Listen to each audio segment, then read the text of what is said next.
Afternoon or morning, depending on where you are, everyone. My name is Ashley, and I'll go ahead and share my screen. Let's see.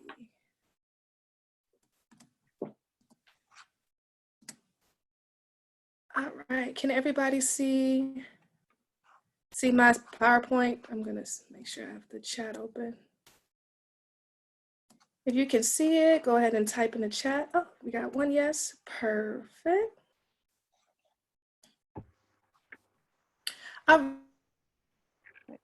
It is entitled Microaggressions from Self to Training.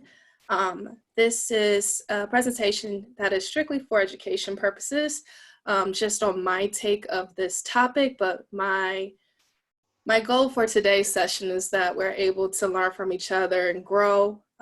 We can share, we can discuss. I don't want this to be just, strictly presentation of me talking all the time. So please feel free to share. But of course, realize we only got an hour, so we will have to, keep it at a limited amounts, but please feel free to share because I would love to hear everyone's own experience and take on this topic.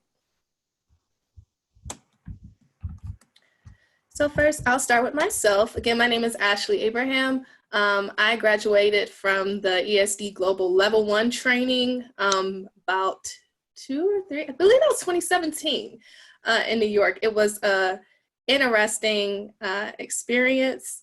I see we froze. Can everybody hear me? Yeah. Oh, you still hear and see me? Yeah. Oh, perfect. Okay.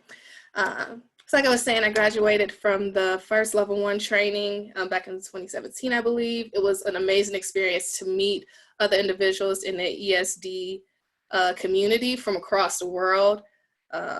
Made some great friends and met some great people that I'm still close to this day. I am also an impact safety Columbus instructor. I've been since 2018. I got involved into this work because of my mentor, Suzanne Roberts. About maybe 5 or 6 years ago, she had signed me up to take this basics class. She was like, it's amazing, you gotta go, you're gonna learn how to protect yourself, it's great. The only issue was I had actually had knee surgery literally like 2 weeks ago. So I'm like, no, I can't, this isn't an option. But of course, my mentor is actually the type of person that she says something, you go do it. So I went to the class. It was 3 days long and it was amazing. Julie and all the other instructors at the time, they really took care of me. We made sure we used our red tape, protected my leg, and I still was able to learn the techniques to my best ability. And afterwards, I felt empowered. I felt protected. I just felt amazing. And to the point where now I'm even still involved in the work and still an instructor. So Impact Safety is definitely a great organization, as well as ESD Global, and I'm happy to be a part of this community.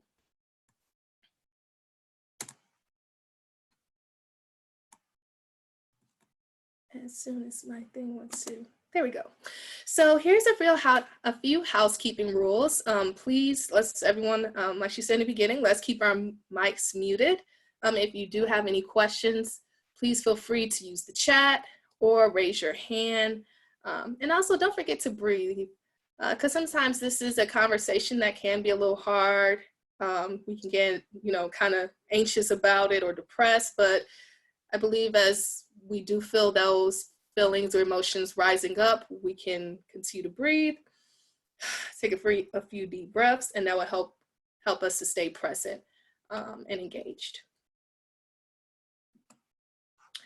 So we found out along the way that the video, we can play the video, but we can't hear it. So what I'm gonna do is share the link to this video and go ahead and watch it on your own time. And then after you have watched the video, go ahead and put in the chat that you are done or you've watched it. But I think I really want you all to watch this video because this really is a great short clip to sum up what microaggressions are and what they do. So go ahead and take that time to watch the video, and I'll see you in a minute.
All right, so it finished playing on my end. All right, we got a few finished coming in.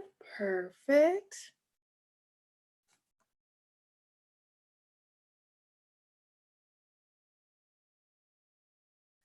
Perfect, so we got a good amount that are done with the video. So I like that video because sometimes I myself find it microaggressions topic that sometimes is difficult to explain.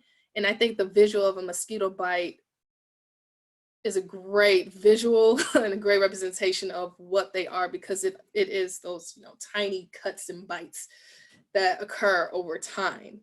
But that's kind of my short definition of it. I'll get into the actual definition. So microaggressions, what are they?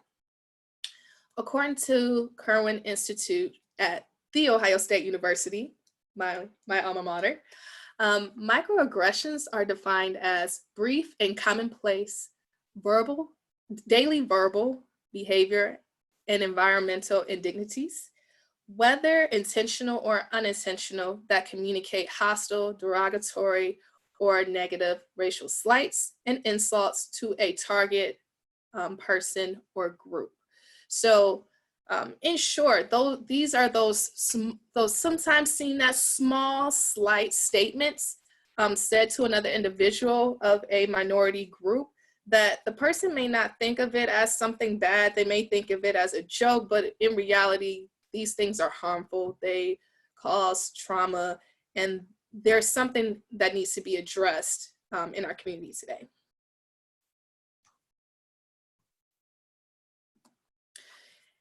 Here's a few more characteristics. So like I said, they're subtle, they're unintentional or intentional, they're ambiguous, they're rooted from systematic power and privilege. And that's a big one right there. The fact that they're rooted in power and privilege, because majority of the time, or at least from my personal experience when I have encountered them, when they were said from a person that was either white, Christian, male, fitting in those characteristics as people who were the world was meant to take care of. And if you don't fall in those categories, then you're kind of on your own. So when these things do get said, of course they could be said by any other person in this community, but they are really rooted from that systematic privilege and power. And that's where some people fail to see what the big deal is about them, because they don't encounter the negative effects of it, even though they may do it to a friend or a colleague, somebody that they deeply care about, but they're not seeing that what that trauma is, what that pain is causing, or those statements are causing. And most importantly, they may send a different message compared to what you're meant to come across. For example, for me, I've encountered several from my from my life. A few that come into mind particular for me is when I was in college at my first university, Eastern Michigan. I had a sports counselor, academic advisor for our team. I ran track in college, and on like the first few weeks, he asked me, he was like, "What are you thinking about studying?" And I'm like, "Well, you know, I'm thinking about exercise science. I think this is going to be great because I want to become a physical therapist." And he's like, "Yeah, I don't know. Why don't you try something like communications or African American studies?" And I'm like, "Huh?" And he literally, to him, he was smiling. He seemed encouraging, but at the time, I didn't realize why was he telling me this, compared to I had white teammates, I had Asian teammates that I know that did go on to pursue those harder majors, and they didn't encounter this type of dialogue. So why was it for me and other teammates that looked like me where they were told statements like this? A few others are, "You're pretty for a Black girl," or "I'm from Detroit, Michigan, and you don't sound like you're from Detroit." I'm like, so what does somebody from Detroit actually sound like? Are they supposed to sound ratchet? Or are they supposed to be, sound like a hood rat? Like, why is somebody from a city that's declared as the ghetto, according to some people's perspectives or the story that they have formed in their head, articulate people can't come from there? So these are a few examples of microaggressions. Some effects of microaggressions you can see on your screen. They create a hostile environment. They can cause depression, loss of self-esteem, frustration, anger, and anxiety. Again, as someone who has personally encountered microaggressions, it is literally the worst feeling when you are, going about your day thinking everything is okay, and somebody says something to you, for example, "You're so pretty for a Black girl," and they're smiling at you, and you're like, okay, what am I supposed to do? I feel empty. Do I go off on them? Like, what am I supposed to do? So in that instant of all that dialogue going on in my head, I just shut down. And I'm like, something must be wrong with me if they really think this is something that's okay to say. Like, they thought that was a compliment. But again, these are some of the effects of microaggressions. And here's a few examples. So we have like, stop crying, acting like a little girl. That's so ghetto.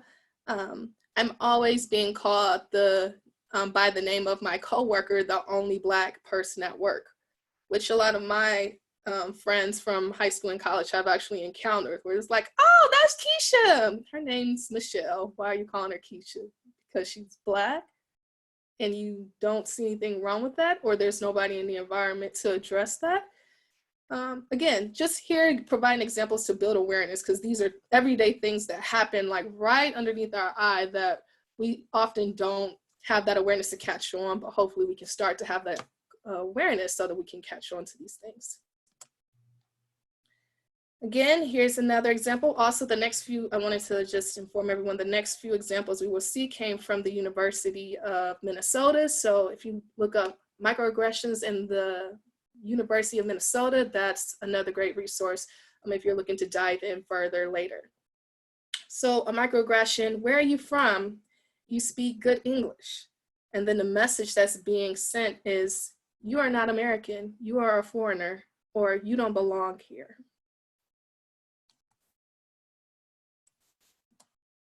Another: "You are a credit to your race," or asking an Asian person to help with math or science. The theme is, you see what the theme is, and that the message is, people of color are generally not as intelligent as whites. All Asians are intelligent or good in math and sciences, which, I'll be honest, in college, I was the microaggressor at times myself. I took physics, and my friends at the time told me, "Just make sure you go ask an Asian person, they'll help you." And of course I did. Some were cool, some weren't. But at the time, I didn't realize that I was catering to this culture, because I was at the time just trying to look out for myself, not realizing the harm that I'm doing in the message that I'm sending. Another is, "I don't see color." There's only one race, the human race. And this one is really, this is one that I've encountered that encounters a lot of discussion, because individuals that do have this perspective of, "I don't see color, I see everybody, everyone's great, everyone's a human being," it takes more time for them to see the message that they are portraying, which is what you see on the right of your screen, that they are actually denying a person of color's racial or ethnic experiences. By you saying that you don't see color, you don't see me. You don't see what my people have went through in this country, or the trauma or the issues that are occurring in my community, in our community, but specifically to me in a major way when people say, "I don't see color."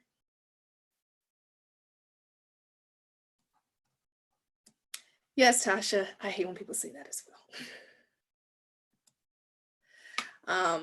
But with all of these microaggressions, it really stems from implicit bias. Things that, thoughts that we have formulated in our head or from our culture. But again, that's my definition. Let's give you an actual definition. Again, from the Corwin Institute. They are defined as attitudes or stereotypes that affect our understanding, actions, and decisions in an unconscious manner. A good amount of the time, like I said in the characteristics, some of these are unconscious, they're unintentional, they don't realize the harm that they are doing. But once we are able to gain some awareness around our own biases, that's where we can grow.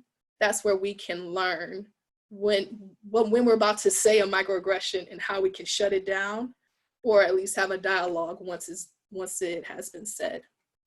But I want to hear from you all. Go ahead and type in the chat, or you may raise your hand. What does implicit bias mean to you?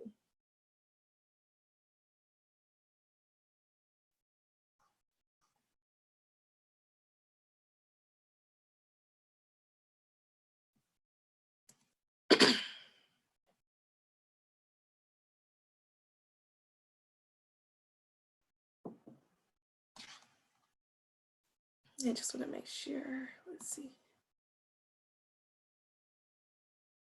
Conditioned ideas about someone else. Nice. Causing harm blindly. Unchallenged perceptions. Yeah, that's good. Oh, I think I skipped one. Let's see. Associations that you have, positive or negative, between certain groups of people and different behaviors and conditions. Yes. All the prejudices I carry that I'm not even aware of, like a fish being oblivious to water. That's very true, Matt, because half the time we're not even aware of them. Boxes we expect people to fit in. Yes. Assumptions about others that are based on a lack of knowledge or stereotypes. Nice. Nice, those are all great definitions. Oh yes, the moment when I consciously start thinking about why am I feeling weird around a certain group of people without any reason whatsoever. Yes, nice awareness, Bianca. Yes, implied thoughts or biases that are absolute. Implicit bias to me is the internal beliefs that I may, oh, they're coming in fast, that I may hold about others different from me, maybe due to upbringing and culture. Yes, completely agree. Nice definitions, everyone. So yeah, I think we're all getting the gist of like what implicit biases are. But the key is, I'm going to challenge everybody afterwards is to, I have the link in the slides, but take an implicit bias test from Harvard. Again, I'll send my slides where that is linked. So I think it's good for everyone, whether you're white, black, age, straight, whatever your identity is, or your race, culture, whatever it is, that is a great test to take. I say take the race one first because they have several of them, and just because this one is kind of more race focused on race, I say start with that one, and then of course any others that you think you're curious to find out, feel free to take those.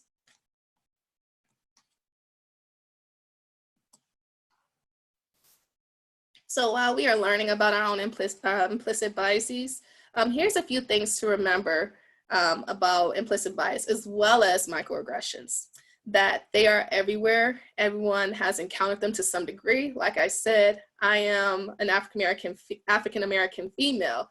I am not, I am guilty of microaggressions as well, for example, with the example that I provided.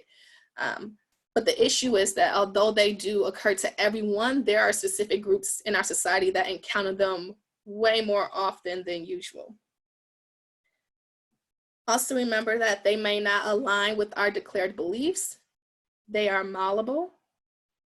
And that implicit bias and microaggressions aren't the same, but they are highly correlated. Again, they are definitely linked to systematic power, privilege, and oppression.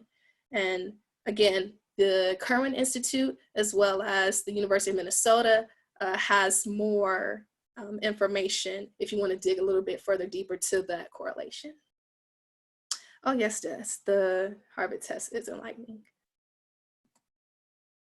So once we've done a little internal work, figuring out what our implicit biases are, the next piece is increasing our awareness, seeing how it may affect in our circle of influence and also in our society. Things that we can do to grow our awareness. The first one is I suggest is to pause and breathe. Because again, this is sometimes can be a hard topic to discuss, especially if you are encountering a friend or a colleague that this encounters too very often. While they're talking, you're gonna wanna maybe speak up for them or say, well, why don't this? But take the opportunity to pause, acknowledge your own, thoughts, but breathe and really listen to them.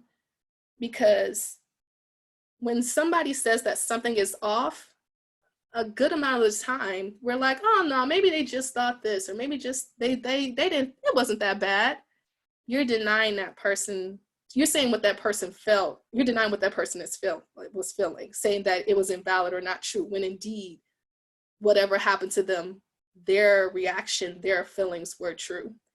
I was on a call about a week ago with my church youth group and then a neighboring church, which is about 10 minutes away from each other here in Columbus. One is majority white, ours is majority Black. They had recently got a new minister, and he wanted us to come together more and start having these dialogues. One of the young ladies had mentioned that in the university that she attends, she does have a diverse friend group. And she stated in one of her classes, it was her, a young white woman, a friend of hers, he was a Middle Eastern male, and then a Latina female. And in one of the classes, her Middle Eastern friend, he had brought something to her attention. He stated that, hey, do you notice that every time I come in, the teacher never passes me the attendance sheet? Like, doesn't matter if I'm 2 minutes late, 10 minutes late, he never gets the attendance sheet. But another young lady in the class, a young white woman, even if she's 30 minutes late, the teacher still takes the time to go and hand her the sheet. And the young lady that was speaking at the time, she said, well, no, maybe she just doesn't, she didn't notice it, or she didn't do it on purpose. I don't think this, she had bad intentions. And for me, I had to pause, take a pause, and, continue to listen and breathe. But I wish that she at the time had stepped in and went to that teacher and said, hey, I noticed this is happening. What are we going to do about it? Like, I understand you may not consciously do that, but there needs to be some dialogue. And at the end of the story, she just said, well, I made sure that every time I got the attendance sheet, I passed it to him. That's fine and, dandy, but it's still not addressing the real issue at hand. Here was an opportunity of some unconscious behavior occurring to a person of color, someone that is your friend. And although it was good for her to look out for him and make sure that he got the attendance sheet, it still is the responsibility of the teacher to make sure all participants involved, according to her policy, signs that attendance sheet if they're in class. And yet that teacher took the opportunity to make sure one individual who always may be late, according to what I was told, always get the attendance sheet while others did not. So I went on that tangent to say, when you encounter it and growing your awareness, make sure that you are paused, breathing, and listening to people. You also want to watch your body language, also coded language, and their tone. When a microaggression has been stated, again, they may feel empty. They may feel like they have a low self-esteem. You may see their shoulders close. You may see them get small, kind of like what I'm doing, getting small. When in reality, that person may be a bright, open person. You want to start to watch for those things, and that's when we can say, oh, wait, I noticed their body language changed, their voice dropped, their energy is off. Something is happening, and there we can start to decipher, okay, that was a microaggression that was occurring. Another thing we can do is reflect on the interactions that you see and participate in, and then again, ask yourself those questions. So once you have, you're in an environment where a microaggression occurred, you're watching the person that this has occurred to, if they're small, their voice dropped, their energy is low, again, start to ask yourself those questions. What's going on? Is this an opportunity for me to step in? Do I feel safe enough to step in? Start asking yourself those questions so you can know how to act in the situation in the future. So as far as ESD Global, what can we do about microaggressions? And what we can do is start to incorporate it in our lesson plans. A lot of our exercises we do around safety, we do around dialogue, but we can also include the dialogue of microaggressions and implicit bias into those lesson plans. We can also carve out time to have those hard discussions. For example, in several of my classes, I teach at Denison University, and for the last 3 classes, every time I'm demonstrating a particular technique where we call it the bad actor theater, and it's where me and one of the student instructors, we're going over passive behavior, aggressive behavior, and assertive behavior, you know, giving them clear, or trying our best to provide clear examples of what each of those are. In every class, there's at least one person, when after I've demonstrated aggressive, I'll say, okay, what was that behavior? One young lady will say, oh, that's aggressive. And I'm like, huh, I thought I was being assertive. Wait a minute. And I had to, you know, dial back and think about, okay, what was I doing? When I demonstrated aggressiveness, I was loud. I was like, hey, I was, you know, being angry, channeling my angry Black woman, being aggressive. And then when I was being assertive, I was breathing. I was standing for my life, remembering my care for this work. And in an assertive tone, I'll say, stop, go away. I don't want to talk to you. And to me, that's being assertive, because I'm standing up for my own life. But yet, when I'm standing up for my own life, somebody still saw that as being assertive. Being aggressive. So for my future planning, I then, because I see that this is happening often, I need to carve out more time to have that discussion. Because too often, we just cram the lesson plan and we often can't address it in the fashion that we want to. But in the future, as an instructor, I have to do a better job of being authentic with this discussion, and just know that I have to carve out time for this, because this is something that comes up too often. And this is how we all can learn as instructors and for the participants in our class. We can also encourage each other again to look at the behavior, like I said, for awareness. We can mention current events, movies, shows. A good one for me is Little Fires Everywhere. First off, love that show. Kerry Washington and Reese Witherspoon did their thing. But it's such an amazing story for me, because too often people, from what I've heard, people correlate the 90s as being a better time. It wasn't racist, or people wasn't biased. And in this show, they do show how implicit bias is very active, even in the 90s. Even when someone is trying to help them, you're still causing harm. And that is a great example of recognizing what a microaggression is, so when it is encountered later, we can address it. We can also incorporate collective or meditative exercises. So after you have, let's say you had a partner sharing, you've talked about microaggressions, you can take the time to just have everyone sit in a circle and you're breathing, you're connecting to your cares, and just really take some time to just have everyone pause and say, someone has mentioned like what microaggressions they have encountered and how it affected them. Imagine that occurring to you, so that they have that time to really reflect, can sit in it, it can get in their bodies, so they can really start to understand what effect microaggressions may have on individuals.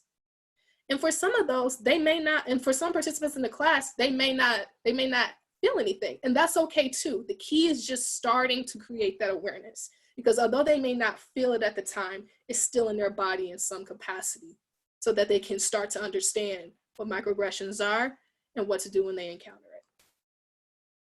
Yes, Sarah, it is a great show.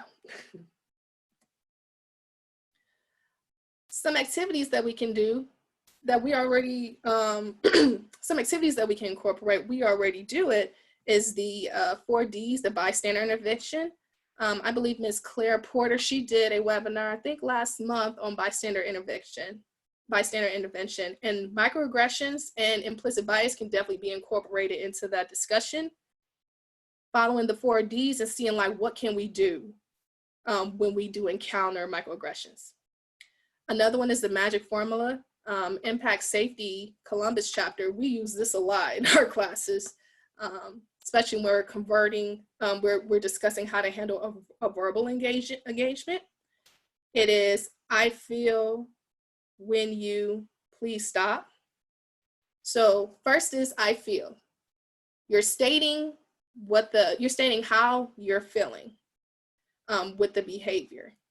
When you're talking to the person, you're stating what they did, because the key here is when it comes to microaggressions, too often it is when the conversation is held, I've seen it where people came at the person and the person's like, I don't know what I did. I didn't do anything wrong. We can then make that shift to where we focus on the microaggression and not the aggressor. So when you're saying you're putting specific detail and attention onto the behavior, not the person, but the behavior, so that they can start to unpack, okay, wait, I did this, and a person that I'm probably close to or know is feeling this way. So once you said, I feel when you, please stop, you're asking for them to stop that behavior. So for example, if I encountered that lovely young man in college that came up to me and really thought that calling me pretty for a Black girl was a compliment, now at my age, I can say, hey, I felt very disrespected when you said I was pretty for a Black girl. Please stop telling Black girls that. That's not a compliment. And from there, we can have more dialogue if he wanted to. But at least I had the opportunity to let him know that that behavior, that statement that was made, was not right. And I called it out on, again, the behavior, not necessarily going for the person. Next, we can practice following up. Just like when you do have those conversations, you can ask the person, hey, maybe this is not the right time to talk about this, but can we talk about this later? Or, hey, you want to go get some coffee? I saw what happened. Let's talk about this later. Just having that dialogue because microaggressions happen fast. Like sometimes you can't think of, wait, am I supposed to do my stop signs, or what am I supposed to do? But because it happens so fast and you still are hopefully in contact with the person that it occurred to or the person that did it, you can take that time to schedule time to go follow up with them and have further discussion about what was done and how we can stop it in the future. You can also educate yourself. There are tons of articles, there are tons of books, YouTube videos that do talk about microaggressions, implicit bias, systematic structures. You just, take that opportunity to look at them. I do have resources at the end of my slide that will be a good start, but I hope that once you have taken that deep dive into this material, you will see it's a continuous process. Like, it's not like, oh, I read this book, that was great. Okay, I'm gonna go ahead and, do what I want. No, like, make it a thing I am going to continue to educate myself on this topic so that not just me, but the people that I teach, the people that I work with, understand the impact of this. Again, you can also take the implicit bias test and practice listening.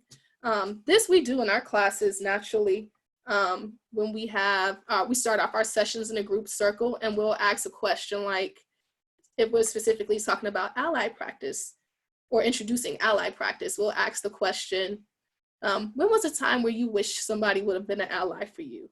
And how did that make you feel to not have an ally? Or when was a time when you wish somebody would have stepped in for you, and how did that make you feel? And we go across this in a circle, we go around in the circle, and we have everybody go A, B, A, B, A, B. We have the A's talk first, and the B's, their job is to just sit there and listen for like a minute. And it's hilarious because when I go to Denison, teach the girls, the first time it's like, I found it so hard to keep quiet for a minute, because we're programmed to listen to respond instead of actually listening to what the person has to say. So if you do decide to introduce microaggressions into your lesson plans and you do have that discussion piece, I think practicing to listen is a great tool as well, because it's something that sometimes we find hard to do, but also, again, it gives both individuals the opportunity to practice listening, as well as hear what someone has to say about microaggressions, which is where all of us can learn from each other. Yes, Carrie, lifelong commitment. And I believe I did this one. Oh, yes. Dr. Fourier. Yes. Yes, please look up Dr. Darlene DeFore. I pray I'm saying her name right. That's another great resource to add to my list. I will have to do that. Thank you for that comment, Amelia. Thank you.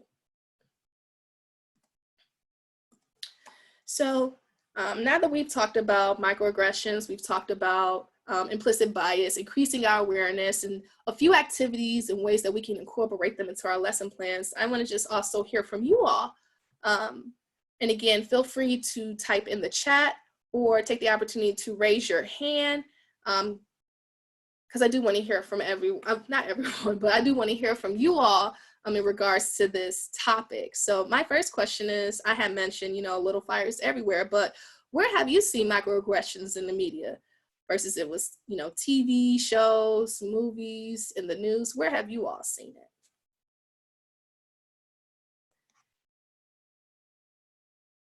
it? And let's see. And if you have difficulty finding the hand raising feature, is down by the chat.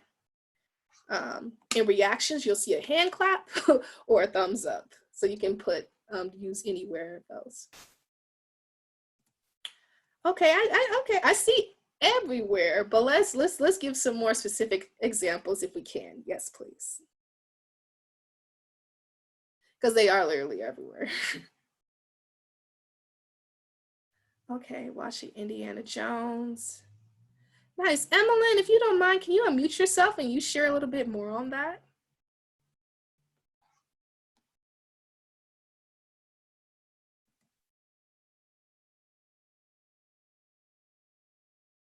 Of course, if you're open to it. Okay, I can do that. Let me unmute you. There you go. Emily, can you hear me? Yes, can you hear me okay? Yes, I can. Yeah, hi Ashley. Hey. So my son and I were watching Indiana Jones. This was a couple years ago probably, and it had been so long since I'd seen it, like I had no memory. And when the woman was, I don't remember the characters, but there was in one of the episodes or one of the movies, there was a blonde woman and she was just like helpless and screaming and hiding behind Indiana all the time. And I kept turning to my son and just saying, okay, this is not what really happens. Like women are not like this, and I was actually, I'm laughing about it and I was laughing with him, but I was really horrified too, because that's what I grew up in the 80s and that's how women were presented. And so, yeah. Yes, thank you for sharing. Mm-hmm. Oh, let's see. Linda, I watched a movie called Ram of the World on Netflix. The whole thing was a microaggression. Linda, I haven't actually seen that one. Would you care to share your thoughts on that? I might go ahead and unmute you if you're open to it. Sure. It's a kids movie, and there's a girl from China who arrives and starts by not speaking at all. And then they have these African-American camp counselors who are scripted to commit many microaggressions at her by really slowly at her. There's an African-American kid who is like always wearing heavy chains and dancing to rap music. And the whole I do not recommend this. It's the whole thing. Gotcha. Thank you so much for sharing. All right, I'm going to get one more for this question. How news is reported, especially regarding to oppression and violence. Wendy, can you share a little bit more on that, please? I think I'm unmuting you. Oh no. Let's see. Let me try again. Oh no, Wendy, I'm sorry. It's not allowing me to unmute you. You can go ahead and type in the chat if you want to share more. I apologize about that.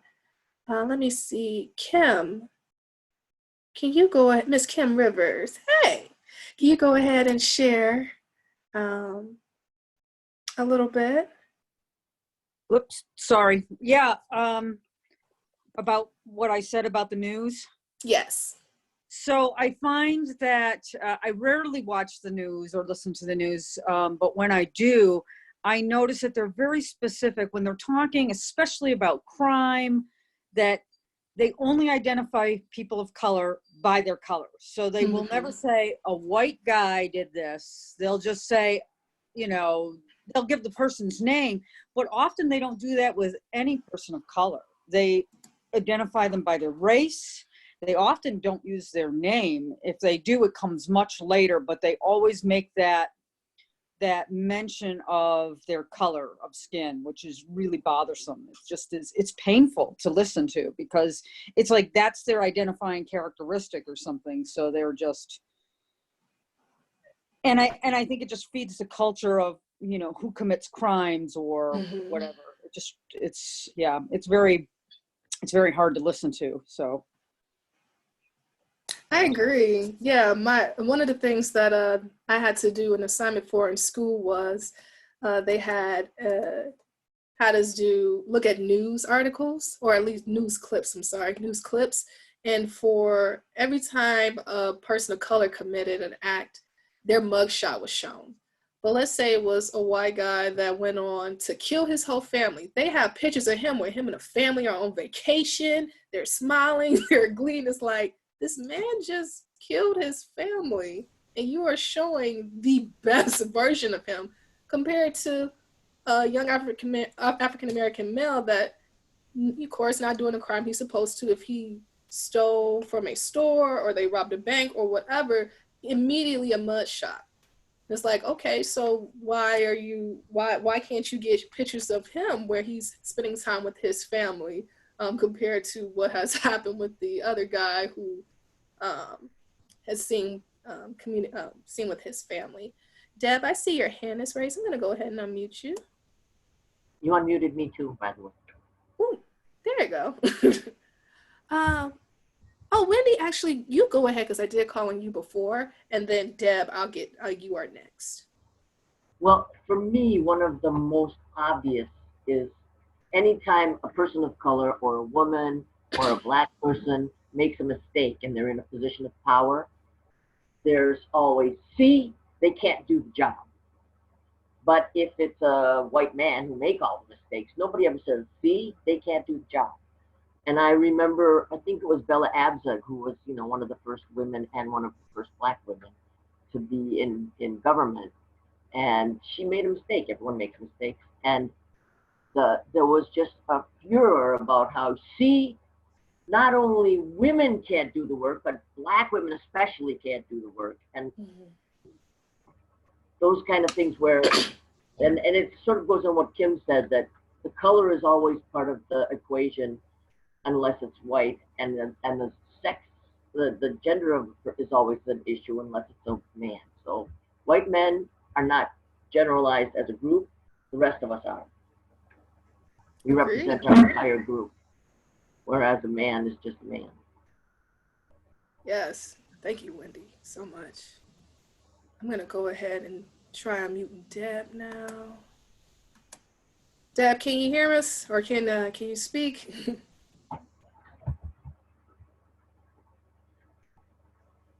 Let's see. There we go, okay. Deb. All right. There we go.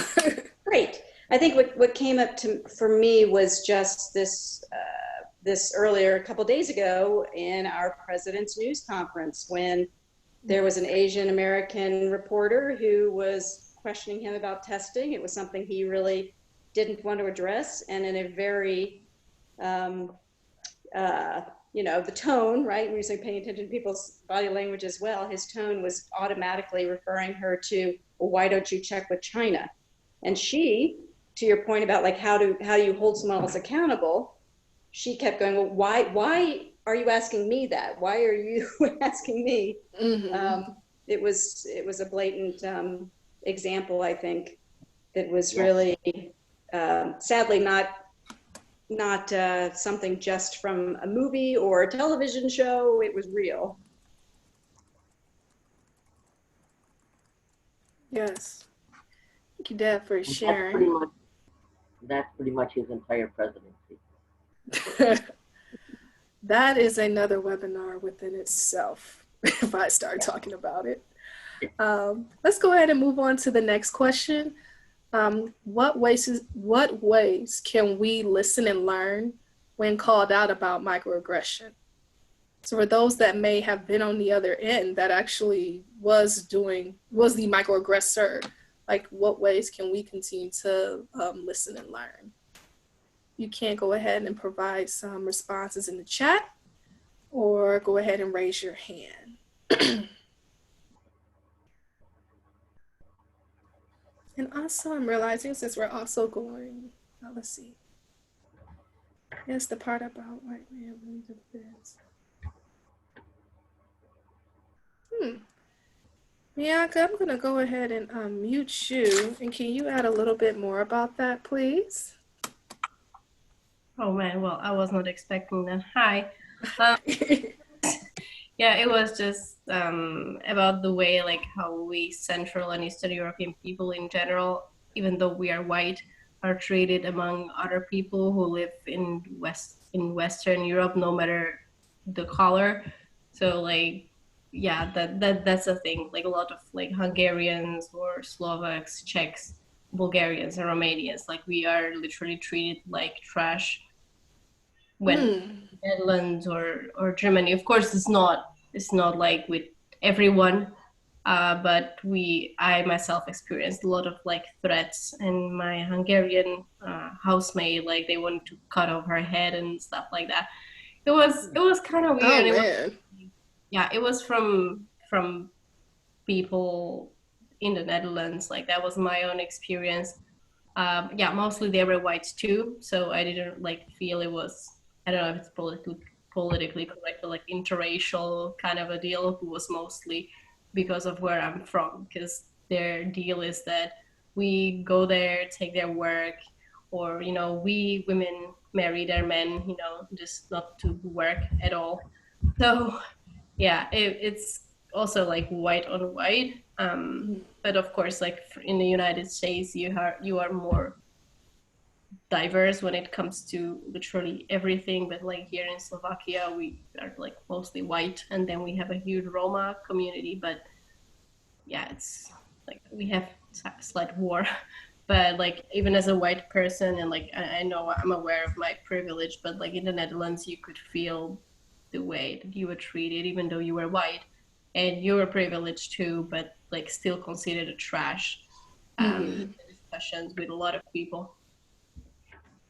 Nice. Thank you for sharing, Bianca. That's a great point. That's a great point. That microaggressions, even there's so many layers to it because it even varies from city to city, state to state, country to country. For example, although you may live in a society that is majority white, there are still microaggressions for people based on their area. Thank you for sharing that. Des, I saw a few comments from you. Would you mind sharing a little bit more if possible? I'm going to go ahead and unmute you.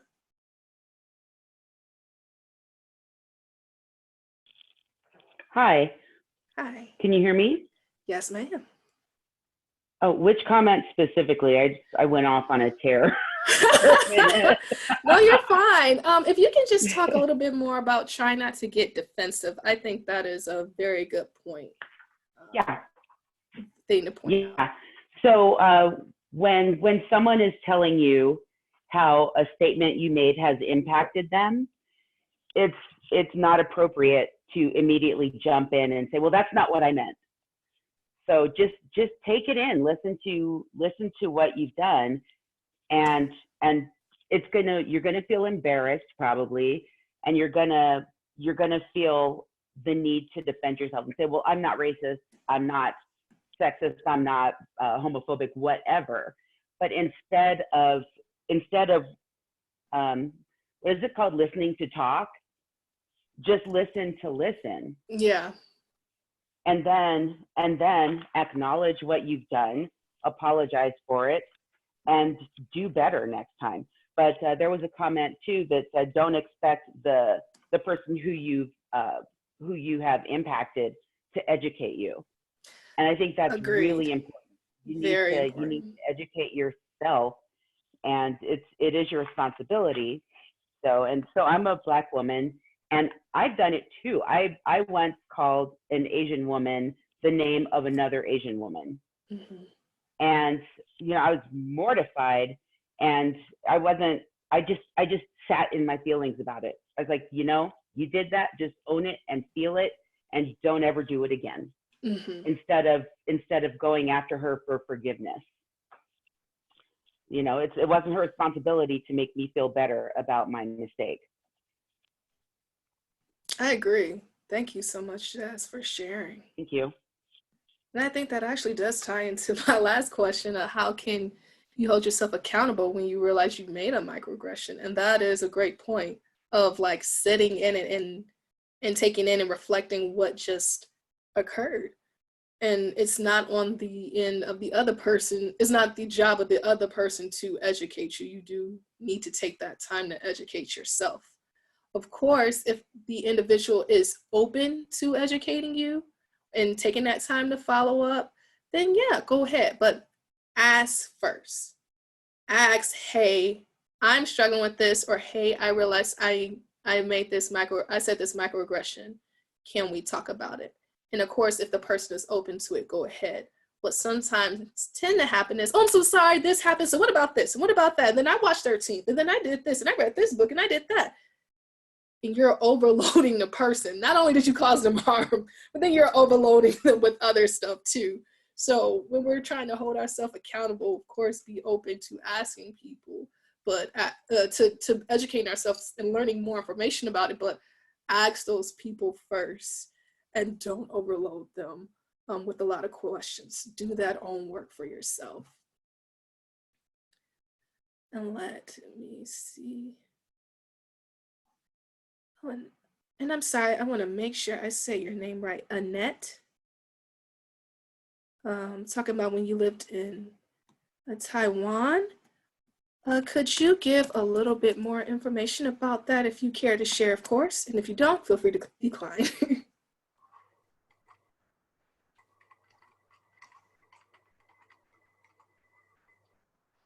Oh yeah, I muted you. Oh, can you hear me now? Yes, I can.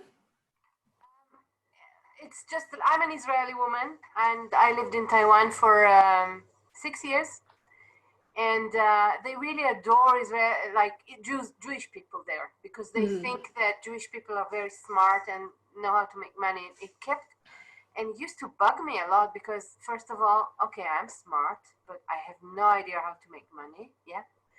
And you know, Jewish people are like every other people. You can't just go and generalize like that. And they didn't see why I was bothered by that. I was like, you know, it's like, I think it goes under the microaggression.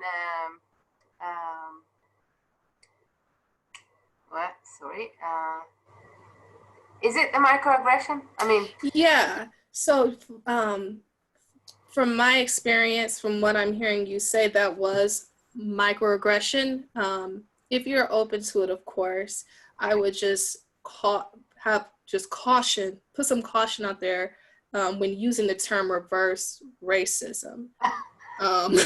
Because that will definitely start a whole nother discussion that may be intended, that you may be intended for. Because a lot of people do believe there is reverse racism. Me personally, I don't think there is such thing as reverse racism, because for me as a Black woman, even if I were to say something to a white person or even a Jewish person, because of the systems that are set in place, it's not technically racism. Again, this may vary from person to person, but to me, I don't believe that that situation was reverse racism. It was more of the microaggression. But I just didn't know the term microaggression at the time. So now I'm adopting throwing the reverse racism away. Thank you. No problem. Thank you so much for sharing. And then I'm going to get one more. And yes, there is no such thing as reverse racism. Yes, Wendy. Yeah. I'm going to go ahead and mute you back. Thank you so much for sharing. If I can hear from Sarah, add a little bit, please. Can you guys hear me okay? Yes. Okay, thank you. Sorry, I have to actually jump off here at 1 o'clock. I have another call, but this has been great. I just wanted to comment and say, even just, I have a son who had started at camp last year, and he attended an all-Jewish school previously during the school year, and then during camp, he, the first day he was there was somebody who had asked him where he went to school, and he said CJDS, and they said, what's that? And he said Columbus Jewish Day School, and they said, oh, what's bad to be Jewish? And like, they're like 8-year-olds, just, you know, and he really didn't know what to say. And so just, and he kind of came back and said, well, that's okay. I have 8 days of Hanukkah and you only have 1 day of Christmas. but just, you know, it's just sad that some of those things are experienced, you know, and he's also has an African-American father and a white mom, so he kind of gets it from all different angles, but you know, just kind of some of those things that we all do sometimes. Maybe that child didn't realize he was saying something like that, but that's those implicit bias maybe that are, you know, come along as you're being raised and didn't, you know, mean to say that, but it's just, you know, those things that we have to be cognizant of, and also kind of trying to teach kids at a young age of how to react and what to say, and doing those, like, I felt, and, you know, what, and explaining why that, you know, hurt somebody or made someone feel the way it did. Agreed. Thank you so much for sharing, Sarah. And I know you have to hop off, but thank you so much. Yeah, no, you've done great. Thank you so much, Ashlee. And Sarah makes a very valid point. Oh, I got my 1 minute. I'm sorry, I'm gonna be quick, about how it also impacts children. Like, if we start doing this work, then we can also help our kids or those children in our environment to make those changes, because they see things that we don't think they see. But as you can see, an 8-year-old is doing a microaggression and doesn't even know what was said or what you know, what they said. He probably got that from somebody in his environment, whether a parent or a family member, but when we do the work, we also help those around us. And I'll be quick because I realize I have a minute left. So as far as the microaggressions conversation, please realize that it is forever evolving. It's hard, and it only gets better if we keep this discussion going. Again, if you just read a book about it and say, oh yeah, okay, I got it. The conversation doesn't go on, the action has to, the conversation has to keep going, the action has to keep going, the awareness has to keep going, because that is where we can create true change. I will send my copy of my slides to ESD Global so that you can see additional resources from Kerwin Institute. They have a great implicit bias series, several articles about identifying microaggressions, how to respond to microaggressions. And I also challenge individuals that are either over their chapters for impact safety or even ESD Global to do the Move to End Violence series. Our director, Ms. Julie Harmon, she made each and every one of us do it. And that's how we started digging further into the conversation for microaggressions and biases. And I would encourage all of you all on this call to also do that as well. So that is all I have. I'm sorry, I do realize we have 1 minute left, but thank you all so much for allowing me to do this presentation. If you have any questions, please feel free to reach out to me. I can put my email address in the chat, because again, this is the way the conversation keeps going, is if we learn from each other. Thank you so much, and I hope you all have a great week, great day. Thank you, everyone. Thanks for joining us. I just want to add a small reminder that I'll be adding these resources to the Facebook event group. And for all of our upcoming webinars, when you look at the email announcement, there's a link at the bottom that takes you to our website that has links to our previous recordings. And we also have on that resource page a few links to the documents that you might want to go back to if it was a PDF or a PowerPoint slide. So you can always refer to that. Just scroll down to the bottom of every email announcement.